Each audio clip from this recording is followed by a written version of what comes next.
আসসালামু আলাইকুম। দক্ষিণ কোরিয়াতে একদিন ফক্কতের রাজ্যে, ফক্কত মানে হলো চেরি ব্লজমের রাজ্যে আসলে ঘুরতে আসছি। এরই মন মানসিকতা আসলে ভালো নাই, কারণ ব্যাপারটা হলো কি যে আজকে গাজায় নৃশংস হত্যাকাণ্ড চলছে। নৃশংস, এই যে দেখেন, আমি দেখাই, এই যে দেখেন চেরি ব্লজমের রাজ্যে, এই যে চেরি ব্লজম। মাসুদ ভাই কিন্তু ফাঁকা না, এই যে মাসুদ ভাই আসছে। মাসুদ ভাইকে দেখা হয়নি অনেকদিন ধরে।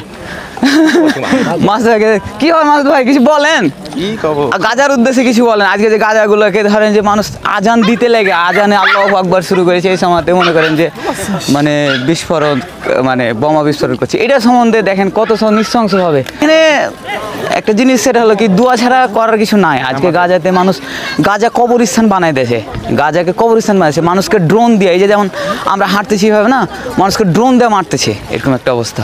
তো আমি সবসময় দোয়া করি আল্লাহর কাছে, আল্লাহ যেন গাজাবাসীকে, একমাত্র আল্লাহর ছাড়া আর কোনো নাই এটার জন্য, মানে আল্লাহর কাছে দোয়া করি আল্লাহ যেন তাদের একটা হেফাজত করে, আল্লাহ যেন তাকে ভালো রাখে, সুস্থ রাখে।